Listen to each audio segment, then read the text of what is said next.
बच्चों जो कल हमने गुण संधि देखी थी और आज हम गुण संधि को ही आगे बढ़ाते हुए उसके दो और उदाहरण देखेंगे। पहला है कृष्णर्थी और दूसरा है तवल्लकारः। यहाँ पर आपको इन दोनों उदाहरणों को समझना है।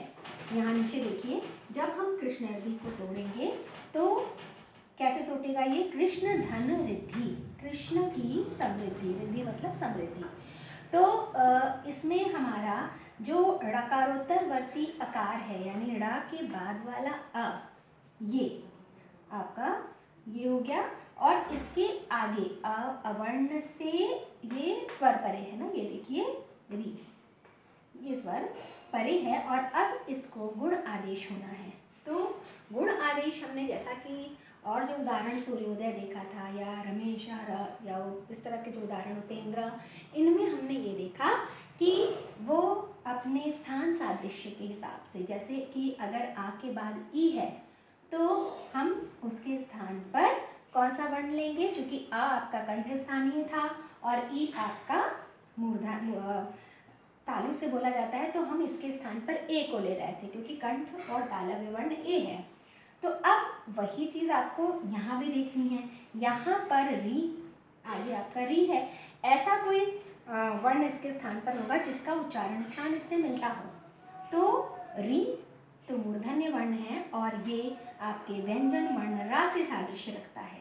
तो री को जब हम रा में री की जगह पर जब गुण हम करेंगे तो गुण तो केवल ह्रस्व आकार ए और ओ ही होता है। तो अब ऐसी स्थिति में ह्रस्व आकार तो यहाँ होगा और वो चूंकि स्थान सादृश्य हमें देखना है इसलिए वो रपर ही होकर होगा, यानी कि रा उसके बाद में, रपर होने का मतलब रा उसके बाद में होगा, यानी ये हमेशा आपका अर इस रूप में होगा। इसी चीज को समझाने के लिए आपको ये रा प्रत्याहार और ये उरण रपर सूत्र यहाँ पर लिखा गया है। रा प्रत्याहार का क्या मतलब है, सबसे पहले ये समझिए। अब आप थोड़ा सा पीछे जाइए और याद करिए, जब माहेश्वर सूत्र आपने पढ़े थे तो माहेश्वर सूत्रों में 4 जो सूत्र थे शुरू के वो तो आपके स्वर के थे। उसके बाद जो 5वां सूत्र आपका स्टार्ट हो रहा था वो हयवरट से स्टार्ट हो रहा था। हयवरट और लट, इन दोनों सूत्रों को जरा सा ध्यान से देखिए तो इसमें अंतस्थ वर्ण या, वा, रा और ला है। इस अंतस्थ वर्ण के ग्रुप को हम एक जगह भी रख सकते थे, इनको अलग करने की आवश्यकता क्या थी? तो वो आवश्यकता यही रा प्रत्याहार की सिद्धि ही है और इस रा प्रत्याहार की आवश्यकता हमें इस तरह के जो शब्द हैं इनकी सिद्धि के लिए चाहिए थी, इसलिए पाणिनि मुनि ने इनको अलग अलग किया था। अब ये रा प्रत्याहार में कौन कौन से वर्ण आएंगे इसको देख लीजिए।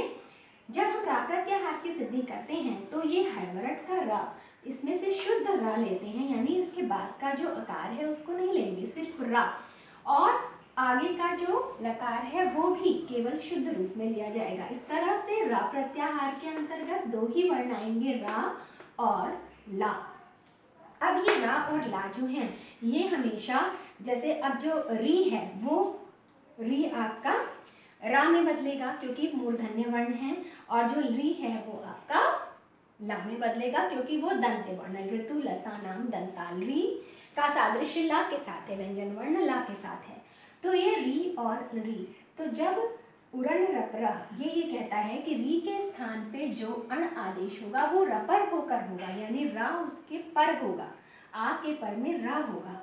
और स्थान सादृश्य जो री और री है, यद्यपि आप ये प्रश्न आपके दिमाग में फिर उठना चाहिए कि री तो आपका मूर्धन्य वर्ण है और री आपका ऋतु लशा नाम दंता दंत वर्ण है। तो जब इन दोनों का उच्चारण स्थान अलग है तो इनका स्थान सादृश्य नहीं है, लेकिन इसके लिए भी एक वचन पाणिनि मुनि का है, री री यो मिथा मिथा सादृश्यम, यानी इनमें सादृश्य वैसे नहीं है लेकिन हम इसका मिथ्या सादृश्य है, यानी इसको हम मानेंगे कि ये री की तरह है, तो जो भी कार्य री का होगा वो री का होगा। इस वचन के आधार पर जो ये नियम है कि री के स्थान पे जो अणादेश हो वो रपर हो, एग्जैक्टली यही नियम री के लिए भी हो जाएगा, यानी री के स्थान पे जो अणादेश होगा वो लपर होगा, यानी कि ल जो है वो आ के बाद में होगा और इसी तरह से आपके ये दोनों सूत्र, तभी आपके ये जो दोनों उदाहरण हैं वो कंप्लीट होंगे। ये देखिए कृष्ण धन रिद्धि, और इसमें ड़ा के बाद वाला जो आ है वो जब री से मिल रहा है तो री का सादृश्य बन, जो मूर्धन्य रा व्यंजन है वो आया, और ये किसके साथ आएगा, अर, यानी आ के बाद अर के रूप में सिद्ध होगा, यानी री जब भी चेंज होगी तो वो अर के फॉर्म में चेंज होगी। और यही चीज आपके री के लिए भी है। तवल लकारः जब आप तोड़ेंगे तो तव धन लकारः, तव धन ऋकारः, तो ये आपका टूटेगा। तो यहाँ पर जो री है ये भी, ये व के बाद वाला अ, और यहाँ पर जो री है ये री स्थान सादृश्य के कारण व्यंजन ला की तरह होगा, और क्योंकि दोनों दंत हैं, और ये इस उरण रपरा सूत्र के माध्यम से हमेशा अल होकर होगा। और तभी आपका ये दोनों ही एग्जाम्पल आपको समझ में आएगा कि तवल लकारः कैसे बना और कृष्णार्धी कैसे बना।